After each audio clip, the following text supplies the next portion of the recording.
Bismillahirrahmanirrahim. Assalamualaikum warahmatullahi wabarakatuh. Bismillah, alhamdulillah, wassalatu wassalamu ala habibillah, Sayyidina Muhammad ibn Abdillah, wa ala alihi wa sahbihi wa mawalah. Allahumma rabbi syrah lana sudurana wa yassir lana umurana wahlul 'uqdatam min alsinatina yafqahu aqwalana. Allahumma faqqihna fid din wa 'allimna at-ta'wil bi rahmatika ya rabbal alamin walhamdulillahi rabbil alamin. Ahlan kepada sahabat-sahabat semua, Zimahdun, Ninda Anis, Zaliha Kamaruddin, Rafidah Mustafa, Yaya Lia, Zahini Wahid, Kamiza Muhammad Amil, Sharina Osman, Anita Hashim, Zuraida Siddiq, Nurhayati Yahya, Nurazia Mukhtar, Nursia Ismail, Yusuf bin Nurdin, Tumirah Damiri, Jamaidah, Laila Umar, Ismail Sakri, Nurbaiduri, Hajrah Zai, Syamsiah Salih dan juga Rani Idris serta Ran Khairil. Ahlan kepada semua. Bagaimana suara saya? Saya minta maaf, live yang pertama tadi mati secara tiba-tiba. Tapi bagaimana live saya yang kedua? Adakah masih terputus-putus? Ada yang kata masih terputus-putus. Ataupun bagaimana? Adakah suara saya jelas? Mohon maklum balas daripada sahabat-sahabat. Adakah suara saya jelas ataupun tidak? Mudah-mudahan jelas. Mudah-mudahan Allah permudahkan. Lalu kata Kak Safia Sapian okey. Laila Umar daripada Bandar Baru Bangi jelas. Kemudian Zuraida Siddiq jelas. Farida Abu Bakar jelas. Terima kasih. Lalu pada Hayati Quran siri yang ke-431 ini, marilah kita mulakan ianya dengan kita perbetulkan dahulu niat. Moga-moga pertemuan kita adalah kerana Allah Subhanahu wa ta'ala. Nawaitu ta'alluma wa ta'lim wa tadhakkura wa tadhkir wa naf'a wal intifa' wal ifadata wal istifada wal hatha ala tamassuki bi kitabillah wa sunnati rasulillah sallallahu alaihi wasallam wa du'a'i ila al huda wa dalalati ala al khair ibtigha'a wajhillah wa mardatihi wa qurbih wa thawabih. Amin amin ya rabbal alamin. Terima kasih kepada semua yang memberi maklum balas. Terima kasih. Ramai yang kata jelas. Semoga Allah permudahkan insya-Allah. Hari ini kita nak sambung pada muka surat 153. Masih lagi pada surah Al-A'raf, surah yang ke-7, bermula ayat yang ke-26. Mohon sahabat-sahabat catatkan muka surat 153 surah Al-A'raf, surah yang ke-7, bermula daripada ayat yang ke-26. Pada ayat yang ke-26, Allah Subhanahu wa ta'ala membawakan pada ayat ini selepas daripada Al-Quran menerangkan kepada kita kisah tentang penciptaan manusia dan juga penciptaan Nabi Adam alaihi salatu wassalam, bermula daripada ayat yang ke-11. Bagaimana pada ayat yang ke-11 daripada surah ini Al-Quran telah menceritakan kepada kita berkenaan tentang kisah Nabi Adam, penciptaan manusia, bagaimanakah manusia itu dibentukkan. Dan kemudian Al-Quran telah ceritakan kepada kita apakah yang berlaku di antara Nabi Adam dan juga Iblis laknatullah. Kemudian bagaimana Iblis telah memperdaya Nabi Adam dan Hawa, yang mana daripada situ natijahnya Nabi Adam dan Hawa telah dikeluarkan daripada syurga. Selepas daripada Al-Quran menceritakan kisah-kisah dan peristiwa yang berlaku di antara Nabi Adam dan juga Iblis, maka bermula daripada ayat yang ke-26, Al-Quran mendatangkan pada waktu itu 4 nidaat, 4 seruan kepada anak cucu Nabi Adam, 4 seruan kepada keturunan zuriat Nabi Adam, di mana pada 4 seruan ini Al-Quran menggalakkan manusia pada waktu itu menjaga dan memelihara takwa. Dan Al-Quran memberi amaran dan peringatan agar berhati-hati dengan syaitan. Lalu selepas Al-Quran menceritakan tentang apa yang berlaku di antara Nabi Adam dan Iblis, apa yang berlaku di antara Nabi Adam dan Iblis, maka 4 seruan yang bermula daripada daripada ayat 26. Sebab itu kita akan nampak 4 kali, ya bani, ya bani, ya bani Adam, wahai anak Adam, wahai zuriat keturunan Adam. 4 seruan, di mana pada waktu itu Al-Quran menggalakkan supaya adanya pada waktu itu takwa, dan Al-Quran memberi peringatan supaya berhati-hati dengan syaitan. Maka seruan yang pertama, firman Allah Subhanahu wa taala pada ayat yang ke-26, ya bani Adam qad anzalna 'alaikum libasa yuwari sawatikum warisha walibasut taqwa dhalika khair dhalika min ayatillahi la'allahum yadhakkarun.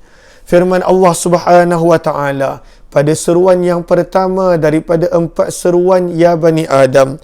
Firman Allah, ya bani Adam, wahai anak cucu Adam, wahai zuriat keturunan Adam. Firman Allah, qad anzalna, sesungguhnya kami telah turunkan. Maka pada seruan yang pertama ini, pada waktu itu Al-Quran sedang mengingatkan manusia tentang nikmat-nikmat kurniaan Allah. Pada waktu itu Al-Quran sedang mengingatkan manusia supaya mengambil pengajaran daripada apa yang berlaku kepada Nabi Adam, moyang kita. Daripada seruan ini juga Al-Quran sedang mengajak kepada kita untuk bersyukur di atas nikmat kurniaan Allah. Sebab itu kata para ulama tafsir, pada ayat yang pertama ini menceritakan tentang libas pakaian. Tapi Al-Quran mulakan pada waktu itu, ya bani Adam, wahai anak cucu Adam, qad, sesungguhnya, anzalna, kami telah turunkan, alaikum ke atas kamu, libasa pakaian. Maka di sini kata para ulama tafsir, kenapa Allah menyebut pada ayat ini dengan anzalna, telah menurunkan? Padahal pakaian itu bukan turunnya daripada langit. Pakaian itu dah memang tersedia di muka bumi. Maka kata para ulama tafsir, wal muradu bi inzali ma dzukira. Apakah yang dimaksudkan dengan perkataan anzalna, kami telah turunkan? Maksud anzalna kata para ulama tafsir adalah alhamna, kami telah ilhamkan kepada manusia. Walaupun peralatan-peralatan, sumber-sumber untuk buat pakaian daripada cotton, daripada lain-lain dah memang ada di atas muka bumi. Lalu apakah maksud kami turunkan? Maksudnya kata para ulama tafsir adalah kami ilhamkan. Lalu sebab itu kata para ulama tafsir, tidak ada makhluk selain daripada manusia yang pada waktu itu adanya pelbagai pakaian-pakaian, pelbagai jenis pakaian. Tak ada makhluk yang lain. Sama ada daripada binatang, ataupun pada waktu itu daripada jin, ataupun daripada syaitan dan sebagainya. Tak ada makhluk yang lain yang pada waktu itu mereka punya pemakaian seperti mana pemakaian manusia. Maka maksud daripada anzalna kata para ulama tafsir adalah pada waktu itu merujuk kepada Allah ilhamkan, Allah ajar. Maka pengajaran daripada sini yang kita boleh dapat adalah apabila manusia itu datang kepadanya pada waktu itu idea ataupun cara untuk membuat pakaian yang berbeza ataupun pakaian baru, style yang baru, semua itu pada waktu itu adalah kurniaan Allah. Lalu sepatutnya pada waktu itu idea-idea tadi, pakaian tadi mestilah mengikut kehendak Allah. Mestilah pada waktu itu dia hargai nikmat tersebut dengan pakaian itu adalah pakaian yang mengikut kehendak Allah, menutup aurat dan pakaian yang baik. Kerana anzalna maksudnya pada waktu itu adalah alhamna, kami yang ajar, kami yang ilhamkan. Kalaulah nak tengok makhluk yang lain, binatang dan sebagainya, mereka tak ada pun pakaian. Firman Allah Subhanahu wa taala, anzalna, kami telah turunkan, dalam kurungan kami telah ilhamkan, alaikum ke atas kamu. Lalu alaikum ke atas kamu iaitu ya Bani Adam, manusia.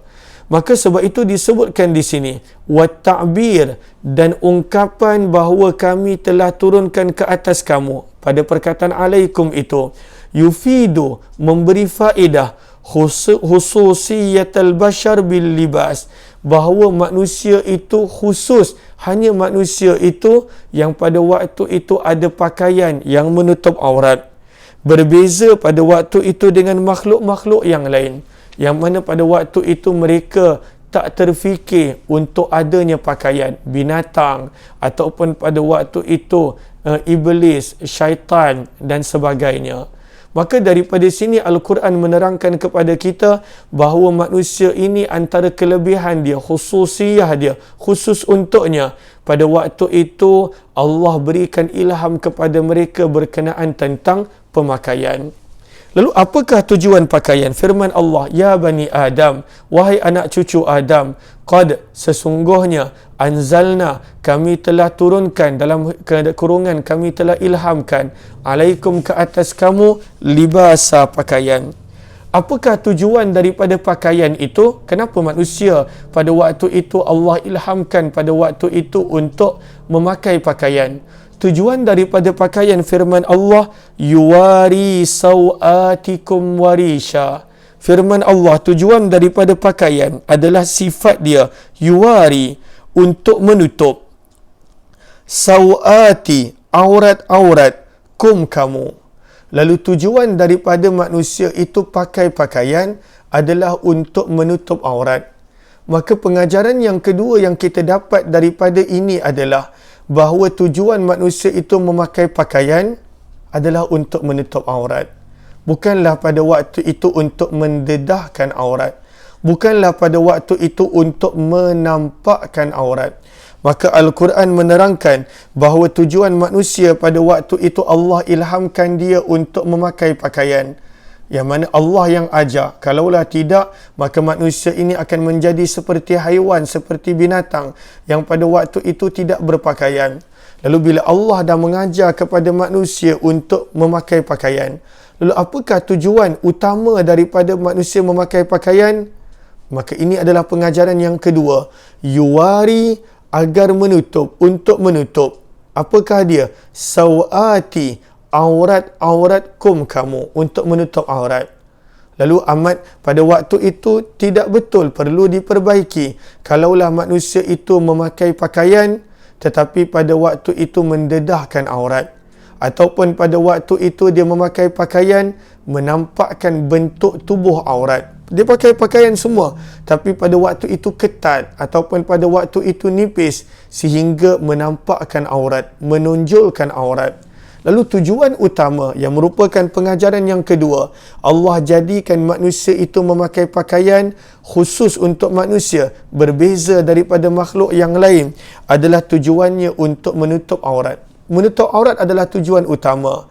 Menutup aurat adalah tujuan yang pertama, tujuan yang paling utama untuk menutup aurat. Kemudian firman Allah Subhanahu wa taala, warisha, dan apa tujuan yang kedua pakaian adalah wa dan risha, pada waktu itu adalah perhiasan. Rish terjemahan asalnya adalah bulu burung. Rish, kata para ulama bahasa, terjemah asal rish adalah bulu burung. Maka kenapakah Al-Quran menyebut bahawa pakaian itu tujuan yang keduanya adalah umpama bulu burung? Maka disebutkan di sini kerana orang Arab selalu menggambarkan bulu burung itu sebagai perhiasan, sebagai cantik. Maka tujuan pakaian yang kedua adalah risha, untuk cantik, untuk menampak indah, untuk menampak elok. Sebab itu manusia itu apabila dia pakai pakaian yang tertentu, maka pada waktu itu dia nampak elok, dia nampak nampak cantik, dia nampak handsome, dia nampak pada waktu itu baik. Macam manusia, kalaulah pada waktu itu orang yang susah pun kita bagi dia pakaian yang elok, nampak elok. Orang yang berada yang kaya pun pada waktu itu bagi pakaian lusuh, nampak miskin. Lalu yang menjadikan manusia itu memakai pakaian tujuan yang kedua adalah risha. Maksudnya sebagai perhiasan, sebagai kebanggaan. Lalu rish, terjemah asalnya adalah bulu burung. Dan masyarakat Arab menggunakan bulu burung sebagai perumpamaan untuk menunjukkan kepada perhiasan, zinah dan juga fakhar, yang kedua kebanggaan. Lalu Al-Quran menerangkan tujuan daripada pakaian yang kedua, yang tujuan utamanya adalah menutup aurat. Maka tujuan yang kedua daripada pakaian adalah perhiasan dan juga pada waktu itu kebanggaan. Lalu daripada sini pengajaran yang ketiga kita dapat adalah adakah salah pada waktu itu memakai pakaian yang menampakkan cantik? Tak salah kalaulah mampu, kalaulah tidak membawa kepada pembaziran. Adakah salah pada waktu itu memakai pakaian yang elok? Tidak salah. Bahkan ketika mana Sayyidina Abu Bakar bertanya kepada Nabi, wahai Rasulullah, adakah memakai pakaian yang elok ataupun memiliki kenderaan yang baik dikira termasuk dalam sombong, takabur? Nabi bersabda tidak. Itu bukanlah sombong. Maka tujuan pakaian yang kedua adalah pada waktu itu untuk perhiasan. Tujuan pakaian adalah untuk kebanggaan. Tetapi jangan pula kita salah faham. Kadang-kala kita pakai pakaian untuk nampak cantik. Tetapi kita abaikan tujuan yang pertama pakaian, iaitu menutup aurat. Lalu sebab itu manusia berkejar-kejar untuk nampak cantik tetapi mendedahkan aurat. Berkejar-kejar pada waktu itu untuk menampakkan pada waktu itu indah bagi pandangan bagi pandangan mata manusia, tetapi dia tidak menjaga tujuan utama, iaitu menutup aurat. Dan daripada warisha juga kata para ulama tafsir bahawa pengajarannya tak salah untuk memakai pakaian yang pada waktu itu menampak cantik ataupun nampak indah, dan tak salah untuk memakai pakaian yang pada waktu itu menampakkan kebanggaan. Tak salah. Bukanlah bererti bila pakai pakaian walaupun mampu mestilah zuhud sahaja, sekadar menutup aurat. Kerana Al-Quran menerangkan sifat yang kedua pakaian, warisha, iaitu pada waktu itu perhiasan dan juga warisha, kebanggaan. Firman Allah Subhanahu wa taala, namun walaupun tujuan daripada pakaian pada waktu itu menutup aurat dan juga perhiasan, maka Al-Quran menerangkan kepada kita ada satu pakaian yang sangat penting yang perlu untuk dijaga. Maka Al-Quran menerangkan walibasut taqwa. Lalu kemudian Al-Quran menerangkan bahawa ada satu lagi pakaian yang lain yang mana ianya adalah yang paling bagus, ianya adalah yang paling sempurna daripada segala pakaian yang ada. Apakah pakaian yang paling penting? Maka Al-Quran menerangkan walibasut taqwa, dan pakaian takwa. Lalu Allahumma salli ala Sayyidina Muhammad, walaupun pada waktu itu tujuan pakaian yang kita pakai zahir ini adalah tujuan dia untuk menutup aurat dan juga sebagai perhiasan dan kebanggaan, tapi Al-Quran menerangkan ada satu lagi pakaian yang lagi best, yang lagi terbaik, yang lagi sempurna, yang lagi afdal. Apakah pakaian itu yang perlu dijaga? Firman Allah, walibasut taqwa, dan pakaian takwa. Zalika, pakaian takwa itulah khair, ianya adalah baik untuk kamu. Lalu pakaian takwa. Lalu sebab itu manusia dalam keadaan dia menjaga pakaian luaran dia mesti bersih, mesti kemas, mesti elok. Jangan lupa untuk dia menjaga pakaian dia yang lain yang sangat penting, yang paling penting, iaitu pakaian takwa. Maka di sini pengajaran yang ketiga yang kita perolehi, pengajaran yang keempat, minta maaf. Pengajaran yang keempat yang kita perolehi adalah bahawa seperti mana pentingnya manusia menutup tubuh badan zahirnya dengan pakaian agar tidak kelihatan aurat dan juga kemaluan, maka begitu juga penting untuk manusia menutup hatinya dan juga menghias hatinya dengan pakaian takwa. Maka sangat penting untuk ada pakaian takwa. Dan Al-Quran gambarkan pada ayat ini perumpamaan takwa itu adalah umpama pakaian.